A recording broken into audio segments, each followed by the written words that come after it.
Hey guys, what's up? Redactions here and welcome back to this brand new video. Today is a very special video because today we will be doing a throwback to when I raced an actual F2 driver in karting. So the F2 driver in question is called Richard Verschoor. He's a Dutch F2 driver, and if you have watched F2 and F3 in the past couple of years, you'll probably have seen him. So this race was back in 2019, and if you guys want me to do more videos on all the kart races, just let me know. And oh yeah guys, before I forget, if you want to support me by more than just watching my videos, you can now become a member of my channel. In there you'll find 3 tiers, each with specific perks and benefits you will get once you purchase them. Have a look at it, maybe there's something in there for you. Anyways, that's enough talking from me, let's dive into a hot lap of this amazing track. Okay guys, so welcome to a very slippery and rainy genk. We're on the start-finish straight now, braking extremely late for turn 1. You see that we went completely wide, but that is to avoid a slippery rubber line and that we can get a straight line on the exit.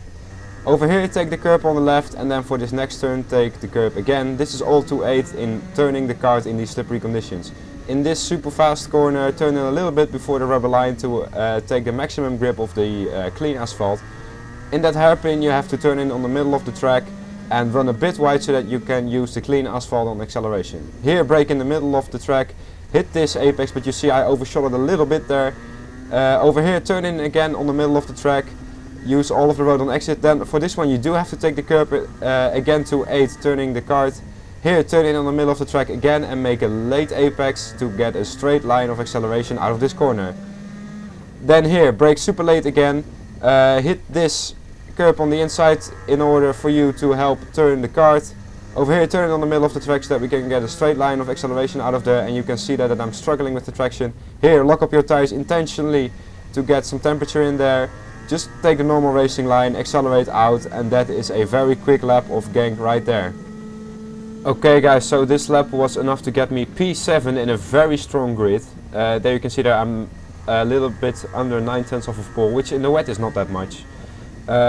And actually in this race there were a lot of big names, so like I said, the F2 driver, there are also some big names from the karting scene in there, and if you actually took all of them out and just used a regular Dutch Championship grid, I would have actually gone P3, but anyway, P7 it is. Here we are on the formation lap.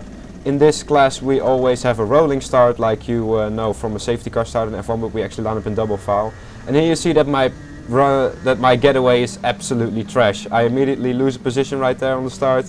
You can see that very busy. We go around the outside and actually gain a few places there. But here on the exit I am forced out wide and we lose all of that again. So we are in the same position that we started in. And here it's just a matter of overtake or get overtaken. But here you can see that I'm actually struggling a little bit with my tire temps, which is actually a very big theme throughout this entire race. We actually went a bit too low on tire pressure, which meant that in the beginning of the race I was really struggling with grip, and then once we've done a couple of laps my tires really started to work actually. Yeah, here it was just nursing the kart until the tires were warmed up. You can see massive understeer there. The guy ahead of me was having a little bit of a ding-dong battle with the guy ahead of him, but yeah, here you can see he makes a little mistake and we are actually right up his rear bumper. So I was thinking about a move going up the inside there, but he covers the inside, so we couldn't really do anything here. Over here he runs a little bit wide and he gets an absolute shocker of an exit, so we absolutely send it into this corner. We actually gain his position there, but we lose it immediately because he does the switchback. In the wet at this track it's really easy to do the switchback because there are multiple lines possible throughout every corner.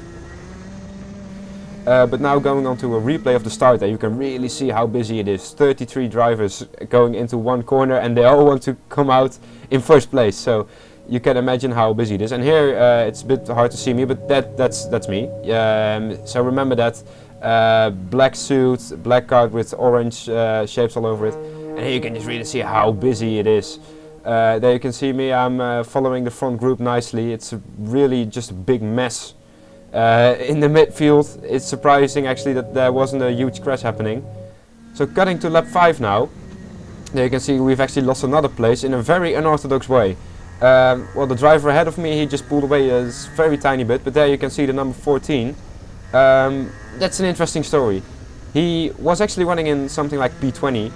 He ran wide, he cut the track and then rejoined back in like P4. So he was falling through the field like crazy here. But still, he was here and he shouldn't have been. Usually in karting, if you cut the track and like he gained like 14 positions by that, you get disqualified, but he didn't for some reason, so that's interesting. Here you can see that the number 98 tries to go for a move, but he actually messes up his corner and we can profit from that. Can we get the number 14 as well? No, we cannot. And here on the right side you can see that number 98 did a switchback, but we have the inside for the next corner and we got him. So yeah, at this point I was like questioning like how the F did he get up the grid so quickly, because I knew he started in P20, so I actually thought he was a lap down and just battling us and that these stewards were not doing anything. So here you can see me like what the hell is going on. When I'm on the straight you can actually see me looking at the officials and like, what is this guy doing here? He's supposed to be blue flag. He needs to get blue flags.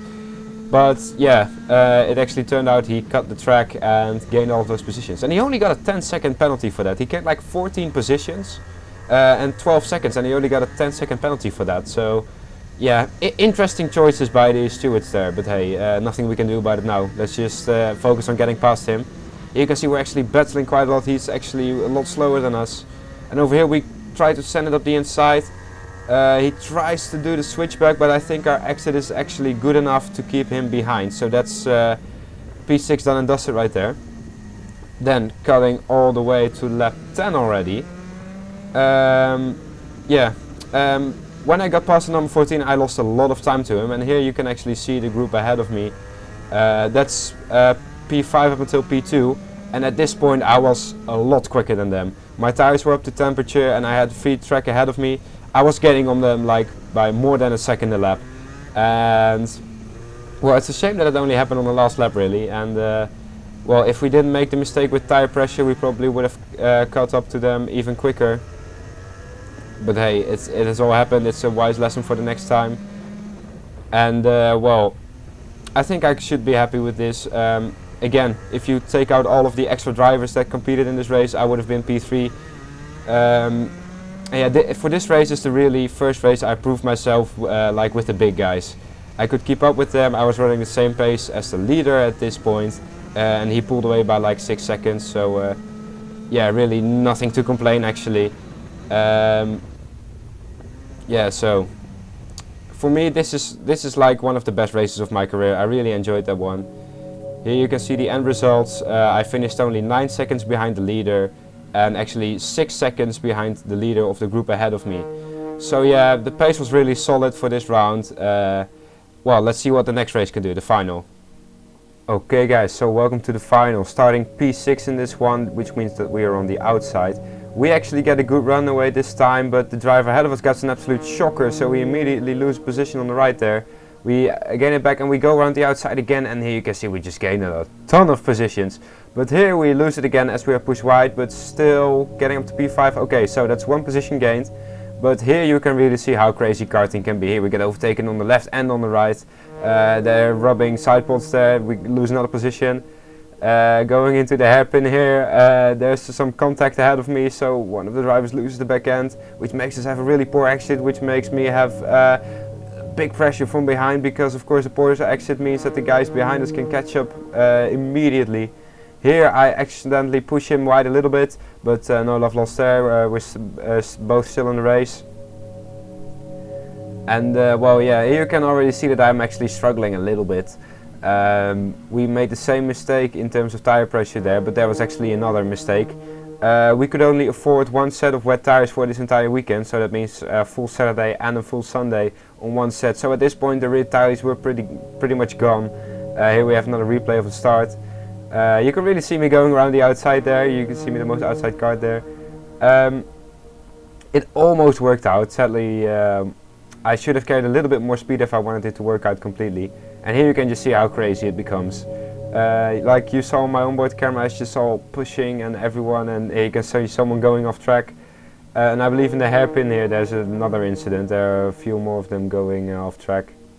Whoops, there you go. Well, that's just karting. Well, first lap incidents are usually never penalized anyway. Okay, so cutting to lap 5 now, we're actually able to keep up with the group ahead of me despite of having bad traction. Here you can see me just sliding all over the place. And well, here we actually get overtaken quite aggressively. I have to absolutely avoid that. If I didn't avoid that, that would be quite a massive shunt. And if you have also noticed, there is no onboard sound. That's because the microphone of the GoPro decided to take a nap during this race. So there is literally no sound in the video file. So let's add some nice F1 V10 sounds from now on. There you go. So here I get overtaken by number 77, and you can just see that he has so much more traction, just pulling away an absolute treat there on every exit, and I'm just massively struggling. And well, yeah, nothing much really happened for the rest of the race. The guy with the number 77, he just shut up the field like crazy. He found something in the setup probably that made him have a lot more pace than the last round, because the last race I was actually quite a bit quicker than him. He's actually in WRX right now, so it's really cool to see where everyone is. Well, yeah, just come and join me for this final lap. The guy ahead of me right here is actually a pretty successful producer and DJ right now, which is pretty funny, I think. I was also teammates with him for a couple of races back in 2018. And well, yeah, nothing much is really happening here. You can just see me sliding all over the place.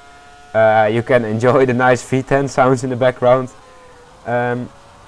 And what I didn't know at this point is that the driver ahead of me, so the driver 2 places ahead of me, actually got a penalty. So that means that if I was within 3 seconds, which I was at this case, I gained a position, so I was actually in P8 instead of P9 at this moment. And well, for the F2 driver, he was number 22, Richard Verschoor. You probably saw him in the list there. I think he finished like P3 or something. In the first race I really did have the pace to battle with him, but now I didn't. You can see me finishing in P8. I was pretty disappointed at this point, but hey, what can you do when you only have one set of wet tires? Yeah, I was happy with that result, even though it was quite crappy. And here you can see how much time I actually lost. 15 seconds behind the P1. The guy who won actually also won the pre-final, so he had a pretty clean sweep. I believe he also got pole. Oh no, he didn't, but he got a clean sweep there. So that was it for this video. Let's go to the outro now.